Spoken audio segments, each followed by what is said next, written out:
Hello बच्चों, welcome to विज्ञान the part two success.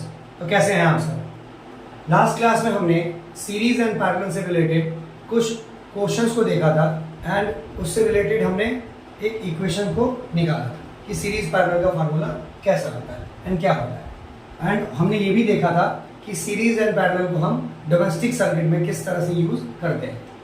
आज का जो टॉपिक है वो हम देखेंगे पावर के बारे में, इलेक्ट्रिक पावर। ये पावर हमने क्लास 9th में भी पढ़ा था, 9th में भी समझा था। बहुत सारे बच्चों ने इसको इग्नोर कर दिया होगा, सोचा होगा भाई 9th है क्या करना है, 10th में एग्जामिनेशन है, बोर्ड एग्जाम है, 10th में देखेंगे। तो हम फिर से पावर को अच्छे से और ध्यान से समझेंगे कि इलेक्ट्रिक पावर होता क्या है। पावर का मतलब होता है the rate of work done. Power का मतलब होता है the rate of work done per unit time, यानी जिस रेट से काम हो रहा है और काम होने में जितना समय लग रहा है हम उसे क्या कहेंगे, पावर कहेंगे। P is equal to W by T. आप इस W को कैपिटल में लिखिएगा, P is equal to W by T.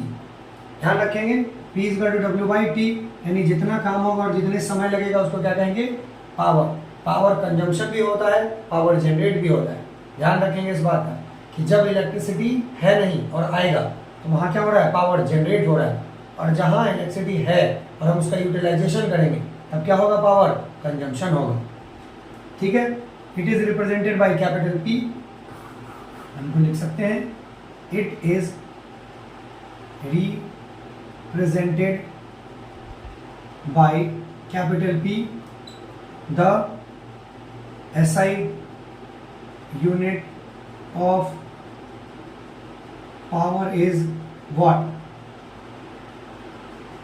अगर आप इसको ध्यान नहीं समझेंगे, याद रखेंगे, एग्जामिनेशन में यही वॉट आपकी वॉट लगा देगा। इसीलिए इस वॉट को अच्छे से समझे। अगर आपने इस वॉट को अच्छे से समझ लिया, एक क्वेश्चन आपका कंफर्म है, आएगा ही आएगा। कई बार अगर आपकी किस्मत बहुत खराब है तो मैं कुछ नहीं कर सकता, लेकिन अमूमन नॉर्मली क्या करता है, पूछता ही पूछता है।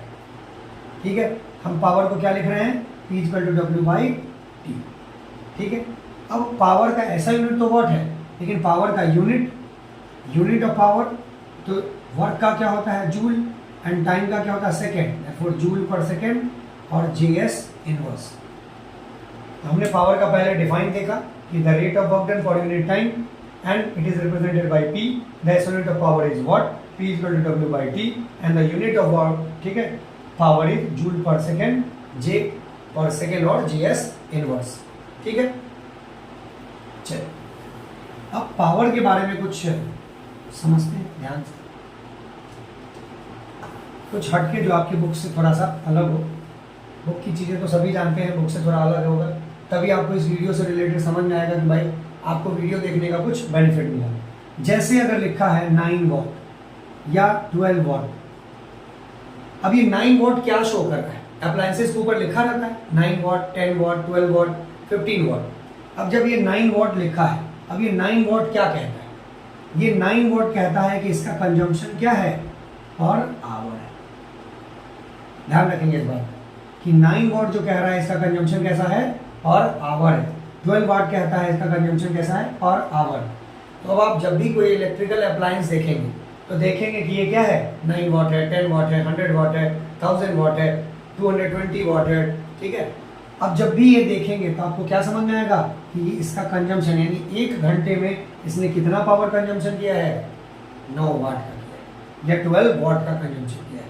तो पावर जो है का जो कंजम्पशन जितना भी चलता है जो इलेक्ट्रिकल अप्लायंसेस में, वो क्या है, पर आवर में। ठीक है, अब 1 वॉट है, 2 वॉट है, 3 वॉट है, ऐसा करते करते करते करते जब 1000 वॉट हो जाता है, यही 1000 वॉट किस में बदल जाता है, 1 किलो वॉट में बदल जाता है। और यही 1 किलो वॉट 1 यूनिट किसका बन जाता है, एनर्जी का। ठीक है, 1-2 वाट करते करते 1000 वाट, ये 1000 वाट 1 किलो वाट बन गया, और ये 1 किलो वाट क्या हो गया, 1 यूनिट ऑफ एनर्जी हो गया। और इसी का हमें क्या आता है, बिजली बिल आता है। इलेक्ट्रिसिटी बिल किसका आता है, यूनिट पर आता है।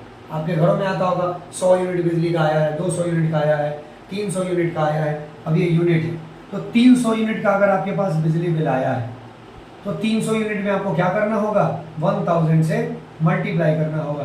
तो आपको समझ में आएगा कि आपने क्या किया है, 3 लाख वॉट का पूरे मंथ में कंजम्पशन किया है। और आपको बिजली बिल आया है कितने का, 300 यूनिट। यानी जितना यूनिट रहेगा उतना हजार आपको क्या करना है, मल्टीप्लाई करना है। ठीक है,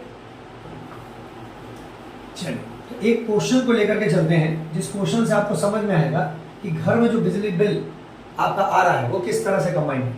जैसे हम लिखेंगे कि मान लीजिए लिख रहे हैं 5 बल्ब्स, ठीक है, 5 bulbs of 10 what each, 10 what each, comma 2 fan, ठीक है, 2 fans of 100 watt each, and electric iron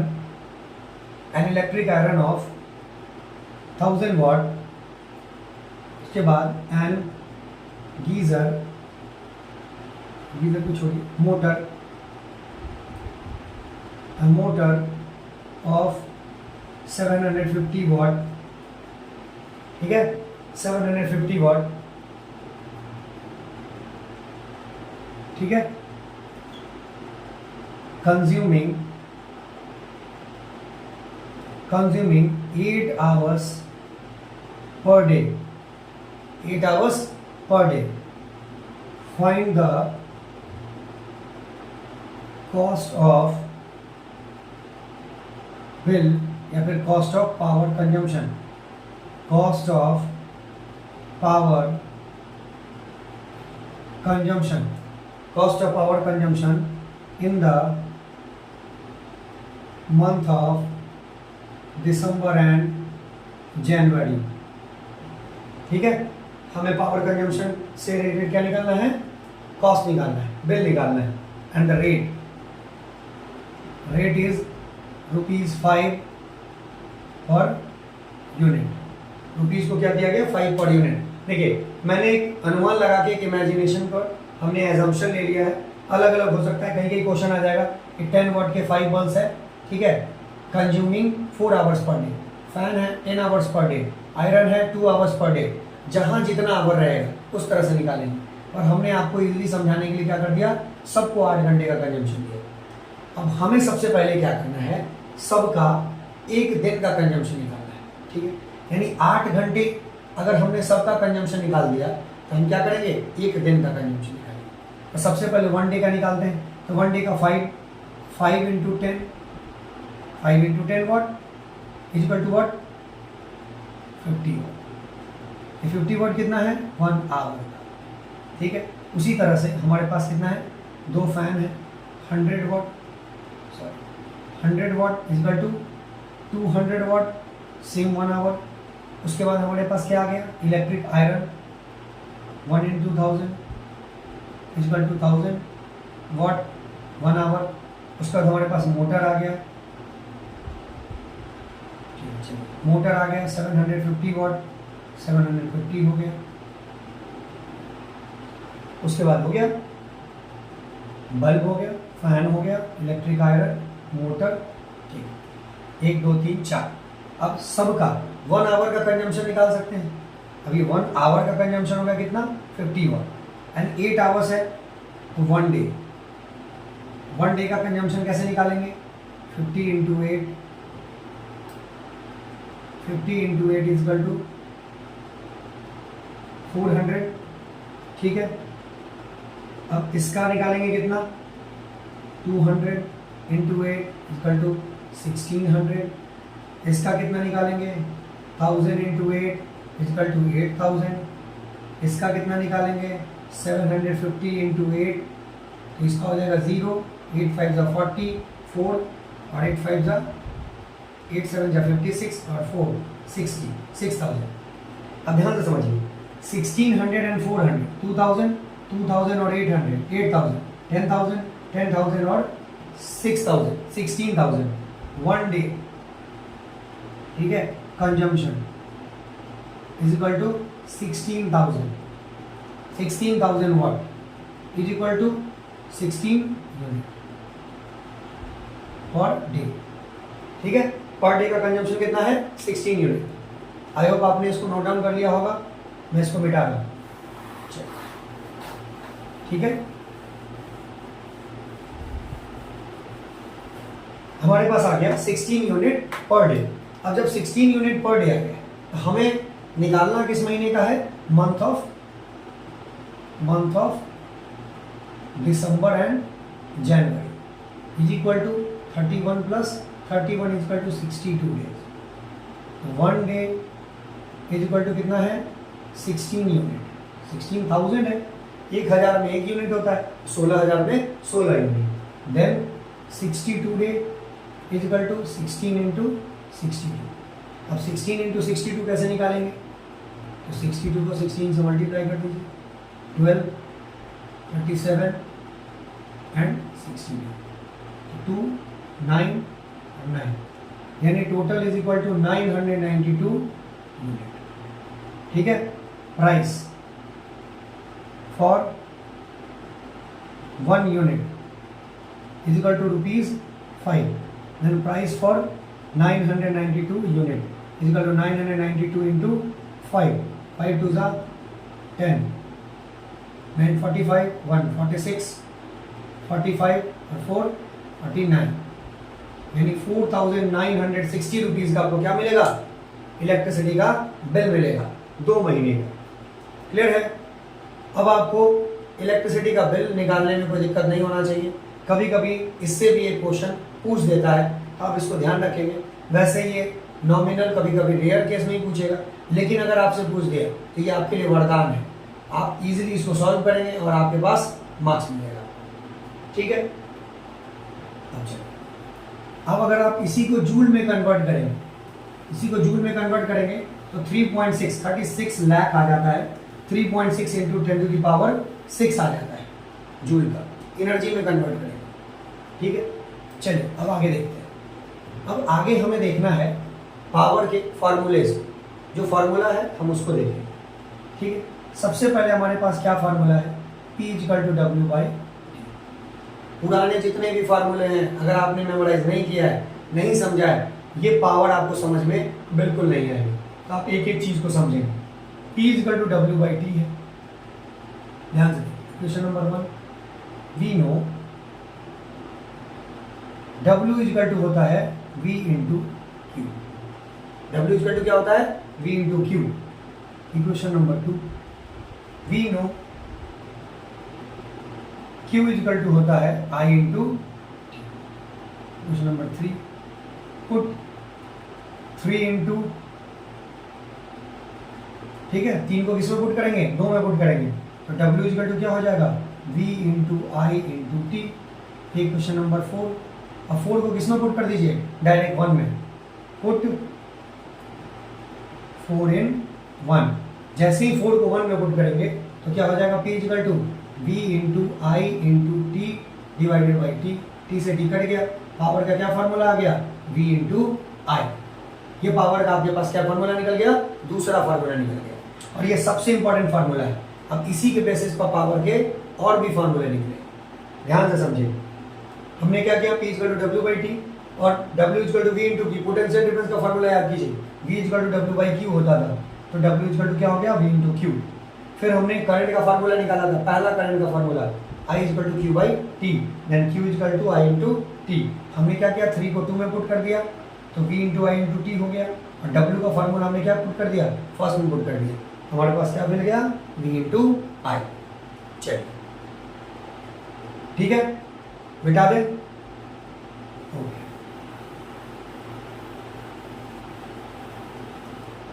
अब जो समझेंगे, किसी भी सर्किट में सबसे इंपॉर्टेंट चीज होता है VINR। अब ये 3 चीज है VINR। अब जरा ध्यान से समझ के बताइए कि हम इस VINR में सबसे कंपल्सरी क्या है, क्या V है, क्या I है, क्या R है। तो हम ये देखेंगे कि V और I में सबसे और R में सबसे इंपॉर्टेंट हमारे पास R है। हम अप्लायंस नहीं हटा सकते, या तो पोटेंशियल डिफरेंस दिखाते हैं तो करंट नहीं दिखाते, करंट दिखाते हैं तो पोटेंशियल डिफरेंस नहीं दिखाते। हमने सीरीज पहले में देखा था, हमने V दिया था, R दिया था और I नहीं दिया। अगर I देते, R देते तो V नहीं देते। यानी वी और आई में कोई एक ऑल्टरनेट हो सकता है, और आर क्या होगा, कंपल्सरी।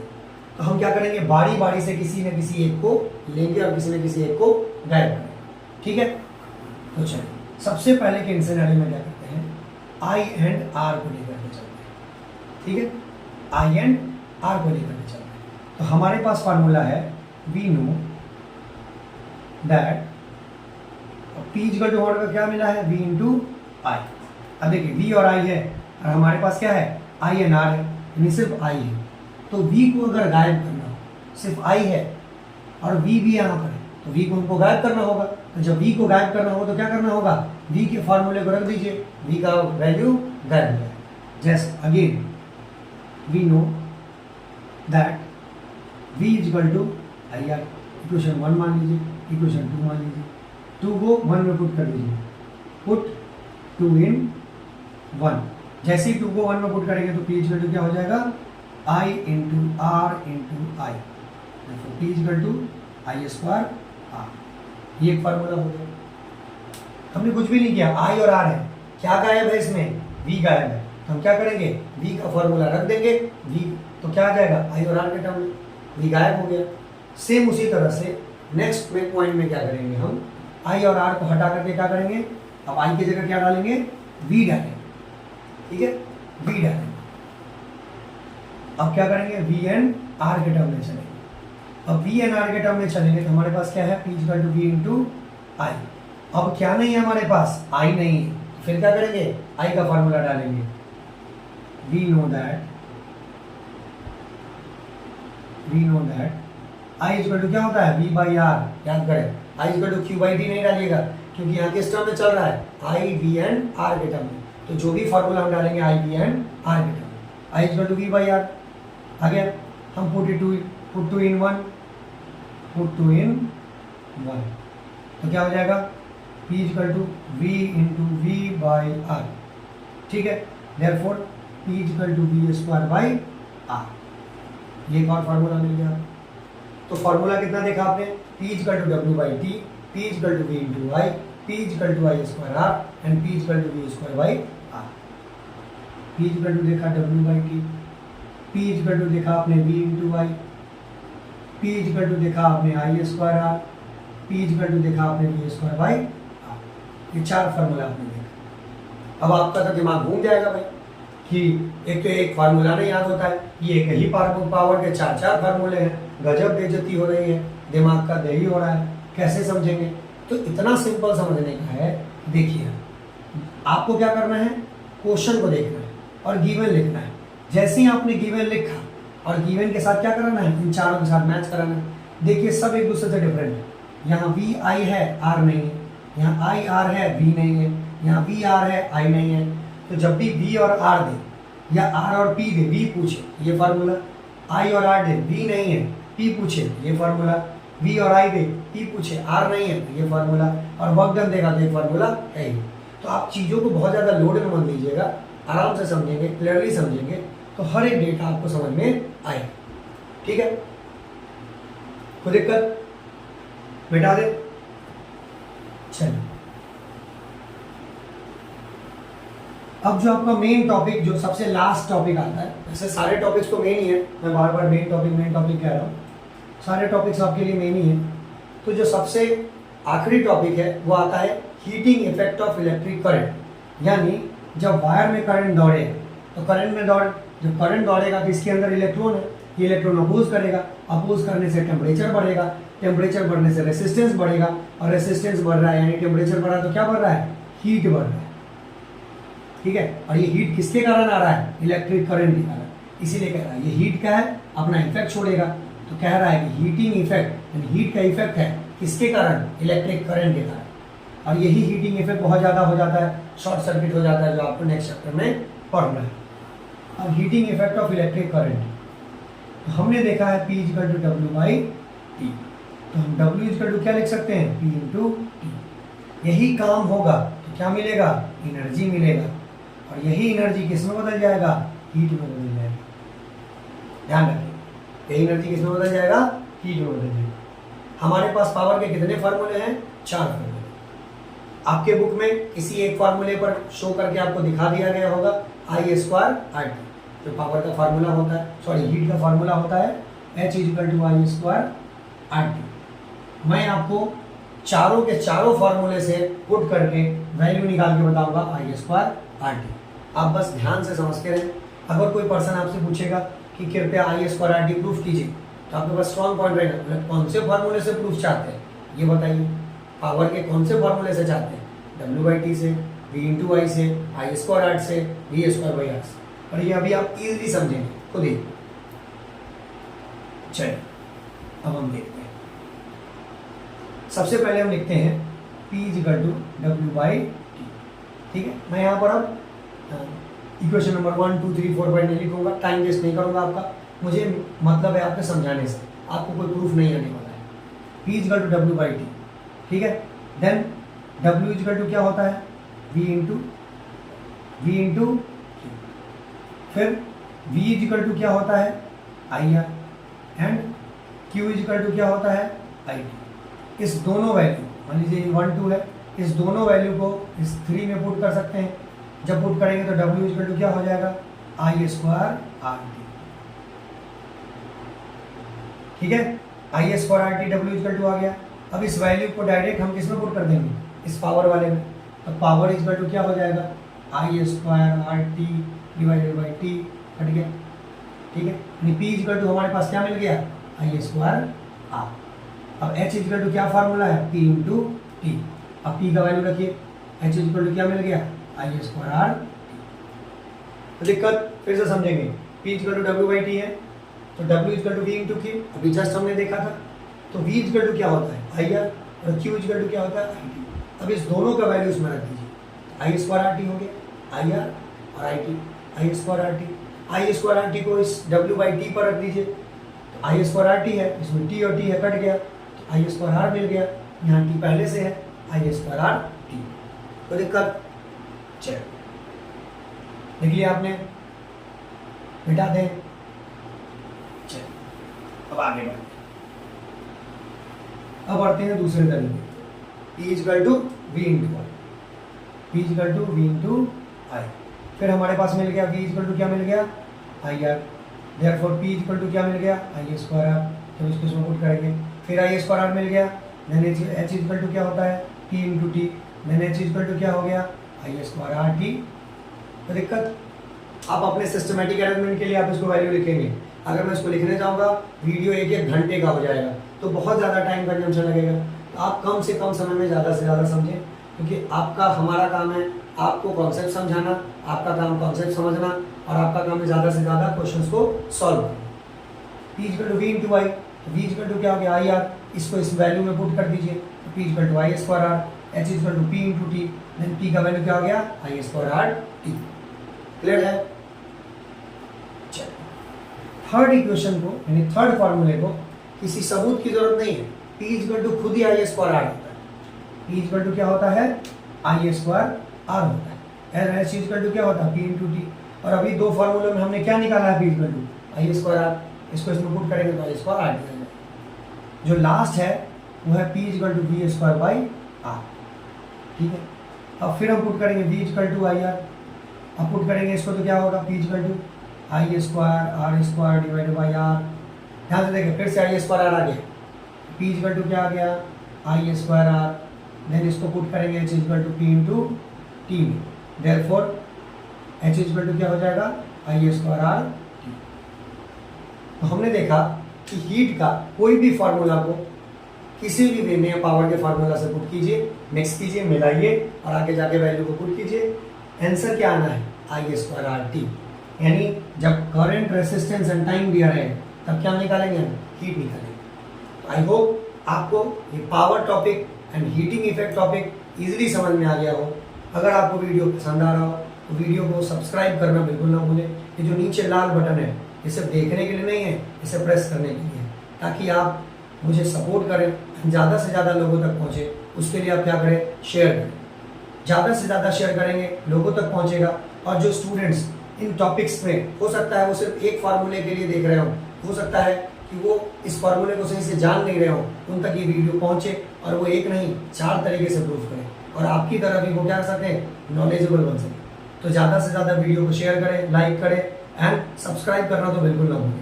तब तक के लिए थैंक यू।